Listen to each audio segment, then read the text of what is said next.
प्यारी सत्संगत जी, आप सभी को प्यार भरी राधा स्वामी जी।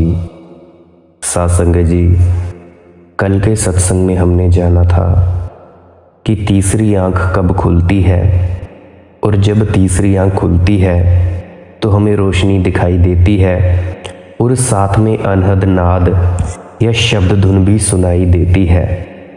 और आज के सत्संग में हम जानेंगे कि वो अनहद नाद या शब्द कहाँ है, कहाँ से आता है, कैसे सुनता है और उसको सुनने के लिए हमें क्या करना चाहिए। तो प्यारे सत्संगियों, अगर आप जानना चाहते हैं, सच में जानना चाहते हैं, तो इस महत्वपूर्ण सत्संग को पूरे ध्यानपूर्वक सुनिए और जानें कि वो शब्द कहाँ से आता है। प्यारी सत्संगत जी, अनहद नाद या शब्द कहीं बाहर नहीं है। अनहद नाद या शब्द हमारे शरीर के अंदर है, हमारी देह के अंदर है। महात्मा इसी को सच्चा नाम या सच्चा शब्द कहकर बयान करते हैं। अब एक और सवाल उठता है कि नाम कितने प्रकार के होते हैं। तो मूलतः नाम दो प्रकार के होते हैं, एक वर्णात्मक और दूसरा धुनात्मक। वर्णात्मक नाम वो है जो लिखने, पढ़ने और बोलने में आता है। हमने प्यार में आकर परमात्मा के जितने भी नाम रखे हैं वे सब लिखने में आते हैं, पढ़ने में आते हैं तथा बोलने में आते हैं। पहले तो हमारे कई सारे देश हैं, एक एक देश की कई कई बोलियां हैं। अब हमारे भारतवर्ष में ही देखो, राउंड फिगर 15,000 से ज़्यादा भाषाएं बोली जाती हैं। हर बोली में लोग उस परमात्मा को अनेक नामों से याद करते हैं। कोई वाहेगुरु कहता है, कोई अल्लाह, कोई रब, रहीम, कोई राधा स्वामी नाम से उस परमात्मा को याद रखते हैं। इनमें से हर एक लफ्ज़ हमारे लिखने या बोलने में आता है, लेकिन जिस सच्चे शब्द, अनाहद नाद या नाम की महिमा करते हैं, जिसका महात्मा प्रचार करते हैं, वो ना तो आँखों से देखा जा सकता है और ना इन स्थूल कानों से सुना जा सकता है, ना ज़बान से बयान किया जा सकता है। हुजूर महाराज जी उसको अनरिटन लॉ, अनलिखा कानून और अनबोली भाषा कहकर समझाया करते थे।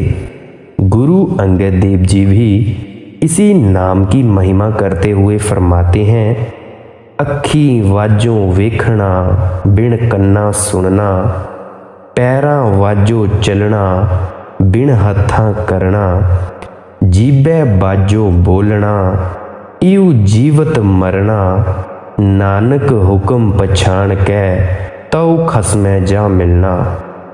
अखी वाजो वेखना कि उसे हम इन आँखों के बिना देख सकते हैं, मतलब कि ये हमारी स्थूल आँखें उसे नहीं देख सकती। उसे देखने के लिए कोई और आँख चाहिए, जिसे हम तीसरी आँख कहते हैं। बिन कन्ना सुनना कि इन कानों से हम उसे सुन नहीं सकते। पैरा वाजों चलना, बिन हत्था करना, वहाँ पे हमारे पैर नहीं जा सकते, वहाँ पे हमारे हाथ नहीं जा सकते। जीबे बाजो बोलना कि हम उसे अपनी ज़ुबान से बोल नहीं सकते। इउ जीवत मरना, जब हम हर रोज़ ध्यान में जाकर मरेंगे तब जाके हम उस शब्द को, उस अनाहद नाद को सुन सकते हैं। हम इस सच्चे शब्द या नाम के भेद हासिल करने के लिए गुरु मुखों की सोहबत करते हैं, संतों महात्माओं की संगति करते हैं। ये जितने भी हमारे लफ्ज़ हैं इनकी मियाद या अवधि है। इनका कोई ना कोई वक्त मुकर्रर किया जा सकता है। कोई लफ्ज़ 100 साल पुराना है, कोई 500 साल पुराना है, कोई हज़ारों साल पुराना है। उस परमात्मा के हम हज़ारों अनेकों नाम रख चुके हैं। हम पिछले नामों को भूल जाते हैं, अपने अपने प्यार में नए नाम रखते जाते हैं। जिस तरह से माँ अपने बच्चे के कई सौ नाम रखती जाती है, पुराने भूलती जाती है और नए नए रखती जाती है, उसी तरह से हज़ारों अनेकों महात्मा आए हैं और हज़ारों अनेकों महात्मा आएंगे और हज़ारों अनेकों लफ्ज़ों से उस परम आत्मा को याद करेंगे।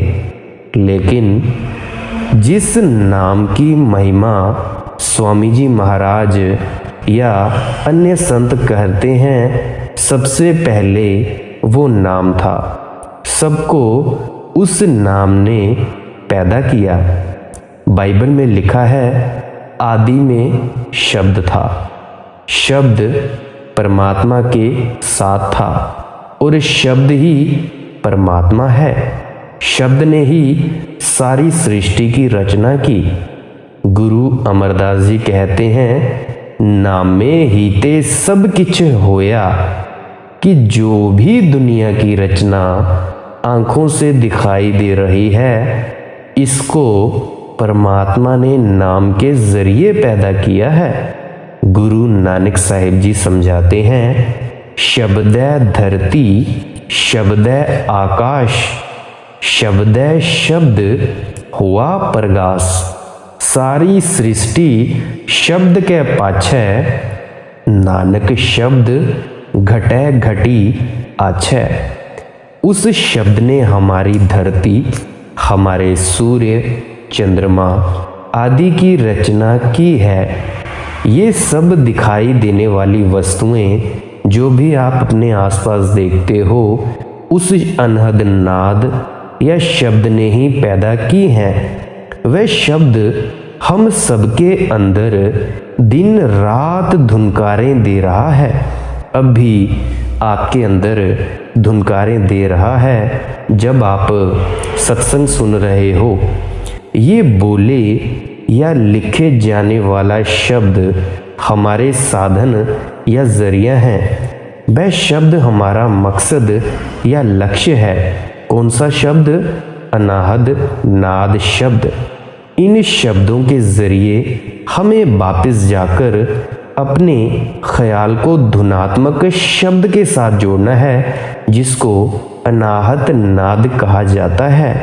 इन लफ्ज़ों को लेकर हमें कौमों, मज़हबों, मुल्कों के झगड़ों में नहीं पड़ जाना है। एक दूसरे के साथ लड़ाई झगड़े नहीं शुरू कर देने हैं। अभी कुछ इंसान होंगे जो सत्संगों में जाकर सोचते होंगे कि भाई हम ज्ञानी हो गए हैं और अपने पांडित्य का प्रदर्शन करते हैं और दूसरे को नीचा दिखाते हैं जो सत्संग नहीं सुनते हैं। और मैं तुम सबसे कह देना चाहूँगा, ये सब तुम्हारे अहंकार की निशानियाँ हैं। हमारा अहंकार बहुत ही सूक्ष्म सूक्ष्म रूपों से हमारे अंदर है। अगर अहंकार सीधे सीधे हमारे में दिखाई नहीं देता तो अहंकार क्षमा की चादर ओढ़कर अंदर से एक नया रूप ले लेता है। अहंकार रास्ते खोजता है, बहुत से रास्ते खोजता है। तुम लोग कुछ भी सत्संग सुनोगे या अगर तुमने राधा स्वामी की किताबें पढ़ ली, वेद शास्त्र उपन्यास आदि पढ़ लिए, तो तुम क्या करोगे? तुम किसी भी इंसान को नीचा दिखाने में कोई कमी तो नहीं छोड़ोगे। और फिर तुम सब कहते हो कि भाई जी राधा स्वामी पंथ के लोग बड़े अच्छे हैं। हाँ, अच्छे हैं, पर तुम में से कुछ वो भी हैं जो अहंकार में आकर एक दूसरे को नीचा दिखाते हैं। तुमने अगर 20 साल पहले नाम लिया है तो तुम उस 1-2 साल वाले नाम के इंसान को इतना छोटा समझते हो कि जिसकी कोई लिमिट नहीं है। तो तुम सबको ये सब तो नहीं करना चाहिए, बाकी आप सबकी अपनी मर्जी है। और महाराज भी कहते हैं, बाबा जी महाराज, कि भाई तुम तभी उस परमात्मा तक पहुंच सकते हो जब अपने अहंकार को छोड़ोगे। तो अहंकार तो छूटा नहीं, बल्कि अहंकार और पैदा हो गया। ज़रा सोचकर देखें, हमारे जो झगड़े हैं उस वक्त तक हैं जब तक हमारा ख्याल उस अनाहत नाद, उस धुनात्मक शब्द के साथ नहीं जुड़ता। जब तक हम लफ्ज़ों शब्दों के चक्कर में फंसे हुए हैं तब तक हम लड़े ही जाएंगे। अगर हमारा ख्याल आज उस सच्चे शब्द या अनाहत नाद या धुनात्मक नाम से जुड़ जाए तो हमारा ना तो कोई मज़हब है, ना तो कोई कौम है, ना ही हमारा कोई मुल्क है। जो इंसान अनाहत नाद या शब्द धुन को अपने कानों में सुनता है वो ना तो हिंदू होता है, ना तो मुसलमान होता है, ना तो वो राधा स्वामी होता है, ना कोई और इंसान होता है। वो सिर्फ एक इंसान होता है जो शब्द को सुनता है।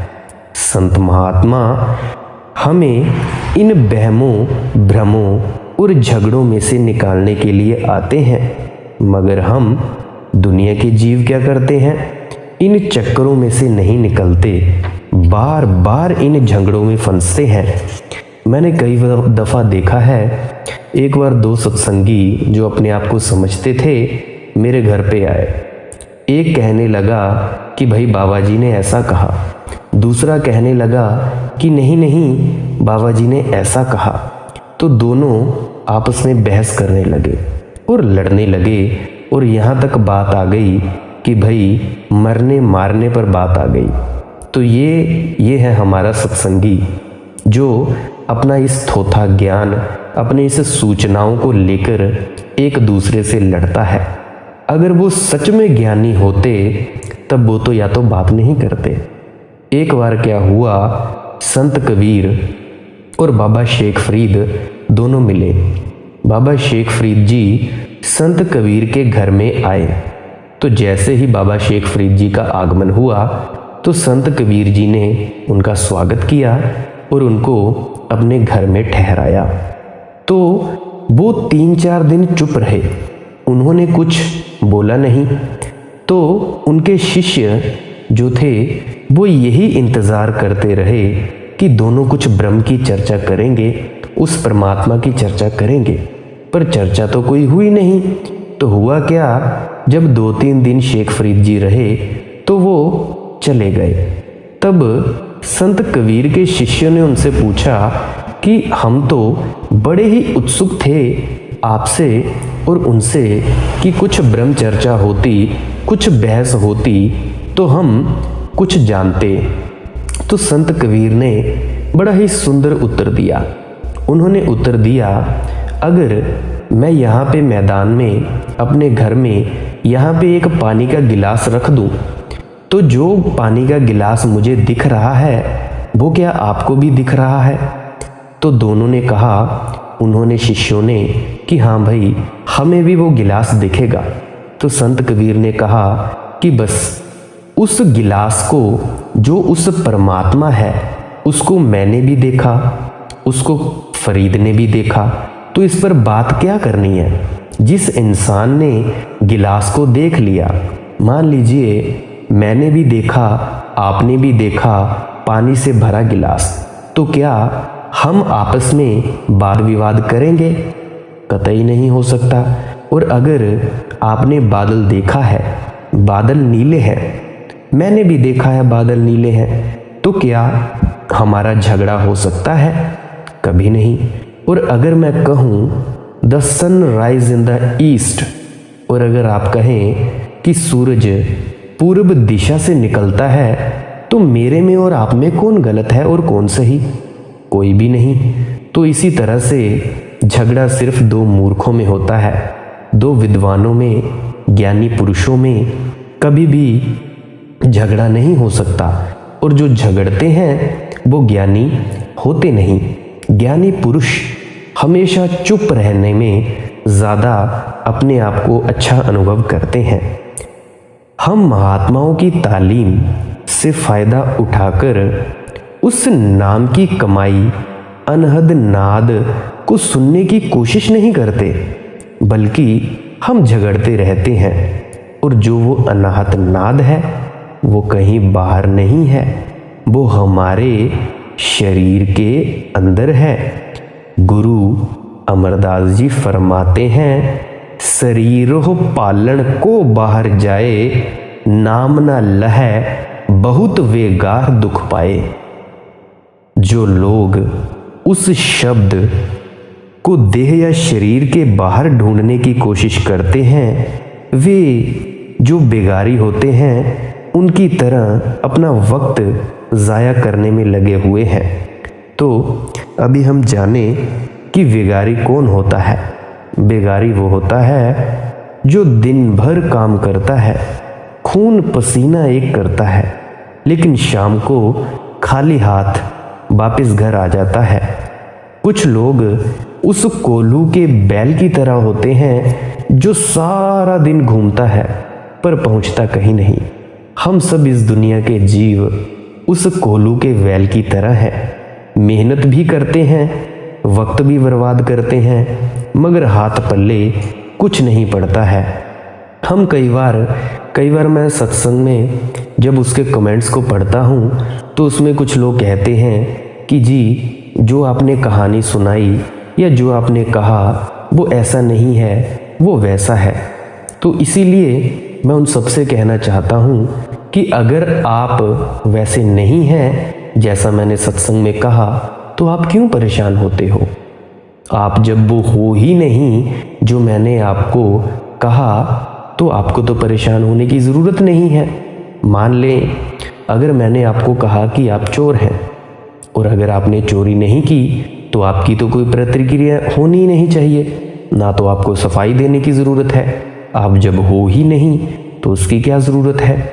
तो उसी तरह से महात्मा जी हमें प्यार के साथ समझाते हैं कि शब्द हमारे शरीर या देह के अंदर है। अब सवाल उठता है कि अगर शब्द अनाहत नाद हमारे शरीर के अंदर है तो कहाँ है।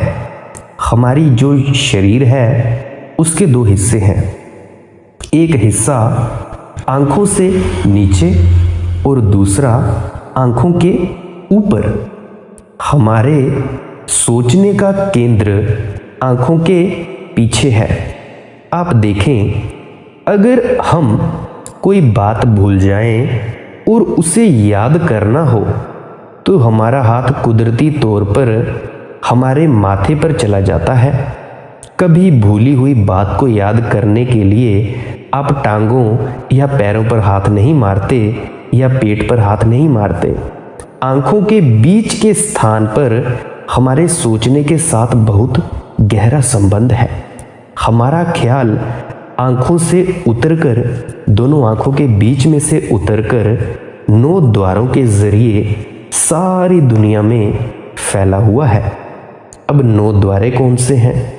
2 आंखें, 2 कान, 2 नाक, मुंह और नीचे 2 इंद्रियों के सुराख हैं, मल मूत्र आदि। इस जगह बैठे हमारी आंखों के बीच में कभी हमें बच्चों का ख्याल आता है, कभी हमें ऑफिस का, दुकान के ग्राहकों का ख्याल आता है, तो कभी हम अगर सिलाई कढ़ाई करते हों तो कभी उसका ख्याल आता है। और इस सब को महात्मा सिमरन कहते हैं। आज ही मुझे एक स्त्री का फ़ोन आया, तो जब वो अपना सवाल पूछ रही थी तो उसका ध्यान बड़ा ही कम था मेरी बातों पर। तो वो एक बुटीक चलाती हैं जहाँ पे कपड़े सिले जाते हैं। तो जब मैं उनसे कह रहा था कुछ बात, पर उनका ध्यान कहाँ था, उनका ध्यान अपनी दुकान पर ही था। तो जो ये ध्यान हमारा इधर उधर जाता रहता है, इसको महात्मा जी सिमरन करना कहते हैं। जिसके बारे में हम सोचते हैं उसकी शक्ल हमारी आंखों के सामने आ जाती है। इसी को जो संत महात्मा हैं ध्यान करना कहते हैं। ये जितनी भी दुनिया की चीज़ें हैं जिनका हम रोज़ सिमरन और ध्यान कर रहे हैं, ये सब नाश है।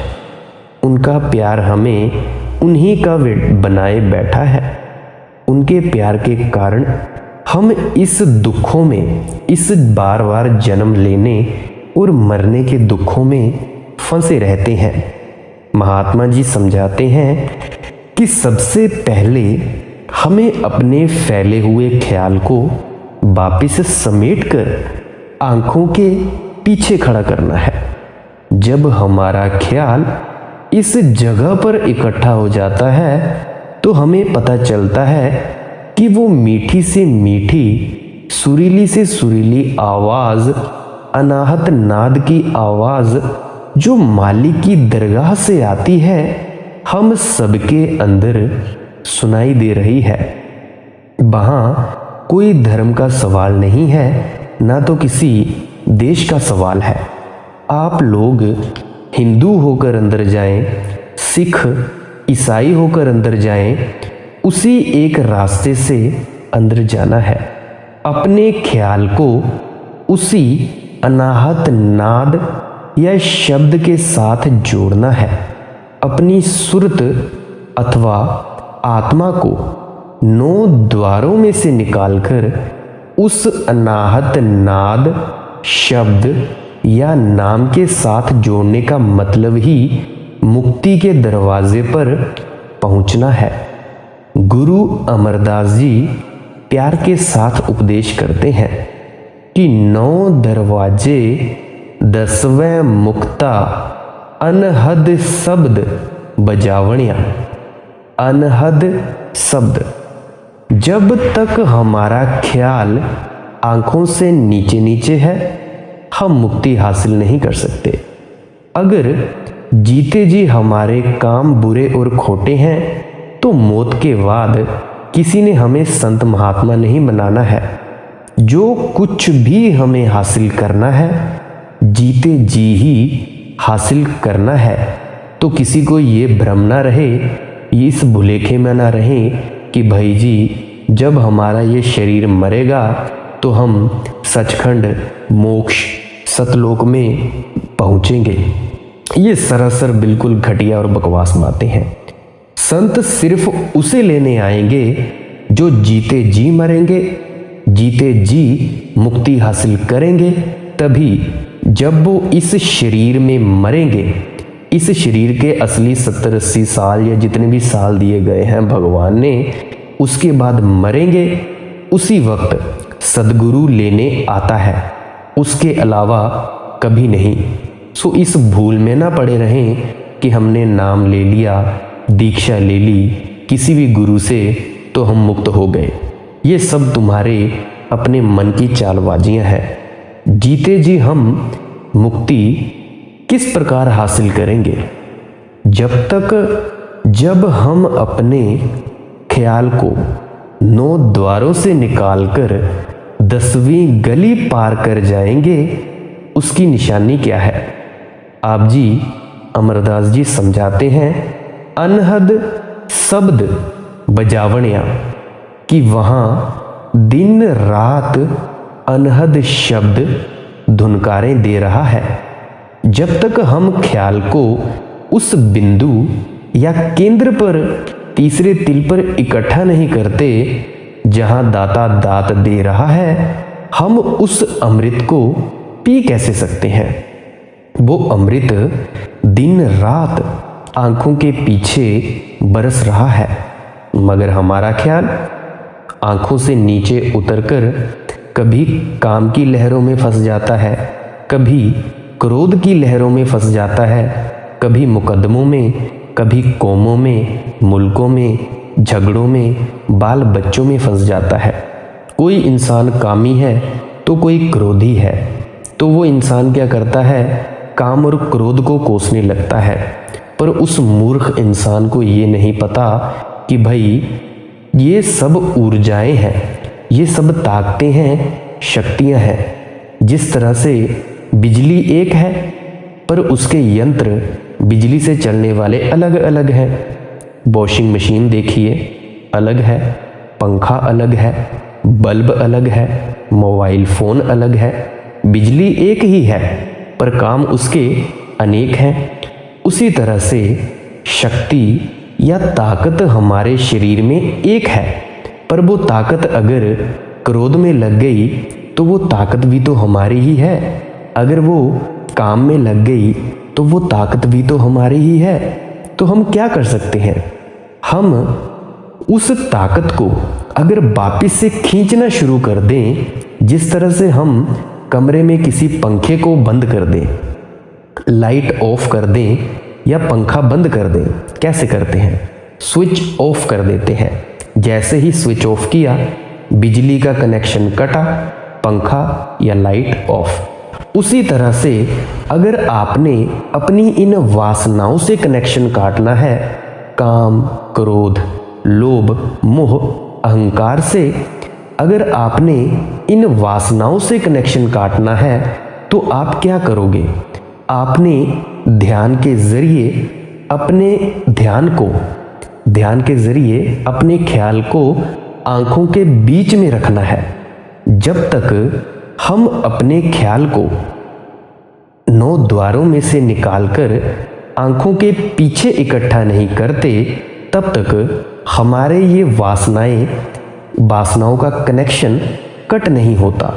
और जब तक ये कनेक्शन कट नहीं होता, हमारा ख्याल ऊपर की तरफ नहीं जाता, हमारी ऊर्जा ऊपर की तरफ नहीं जाती, तब तक वो अनाहत नाद सुनना शुरू नहीं होता। थोड़ा थोड़ा सा भी अगर कनेक्शन कटना शुरू हो जाए इन वासनाओं से, तो उसी वक्त तुरंत नाद शुरू हो जाता है। शुरू में थोड़ा सा भी अगर कनेक्शन कटा, आपकी ऊर्जा, काम ऊर्जा, क्रोध ऊर्जा, तरह तरह की ऊर्जा तब्दील हुई नाम ऊर्जा में, उसी वक्त अनहत नाद और धुन शुरू होती है। इसीलिए स्वामी जी महाराज समझाते हैं कि हम अगर गुरुमुखों की संगति में रहेंगे, संतों महात्माओं की संगति करेंगे, तो वे हमें बताएंगे कि अनाहत नाद या शब्द कहाँ है, किस रास्ते पर चलकर हमें अपने ख्याल को शब्द या नाम के साथ जोड़ना है, किस तरह अपने ख्याल को इन विषय विकारों, दुनिया के काम धंधों में से निकालकर वापिस आंखों के पीछे लाना है। जो दौलत हमारे अंदर है और परमात्मा ने हमारे लिए रखी है, वो हमारी ही है। लेकिन जब तक हम अंदर जाकर उस दौलत को अपना नहीं लेते, हम उस दौलत से कभी कोई फायदा नहीं उठा सकते हैं। अब आप सभी के दिमाग में ये ख्याल आ रहा होगा कि अगर अनाहत नाद या शब्द हमारे अंदर है तो हमें वो सुनाई क्यों नहीं देता। तो इसके बारे में हम कल के सत्संग में जानेंगे कि अनाहत नाद हमें क्यों सुनाई नहीं देता है, इसको सुनाई देने में कौन सी सबसे बड़ी रुकावट है। इसके बारे में हम कल के सत्संग में जानेंगे। प्यारी साध संगत जी, अगर आज के सत्संग में आपको कोई प्रश्न हो या किसी भी तरह का प्रश्न हो तो कमेंट सेक्शन में आप पूछ सकते हैं, या इस डिस्क्रिप्शन में मेरा व्हाट्सएप नंबर दिया गया है तो उसमें भी आप पूछ सकते हैं। आपने मेरे वचनों को इतने प्रेम से सुना, इसके लिए बहुत ही अनुग्रहित हूँ। अंत में सबके भीतर बैठे परमात्मा को प्रणाम करता हूँ। मेरा प्रणाम स्वीकार करें। राधा स्वामी जी।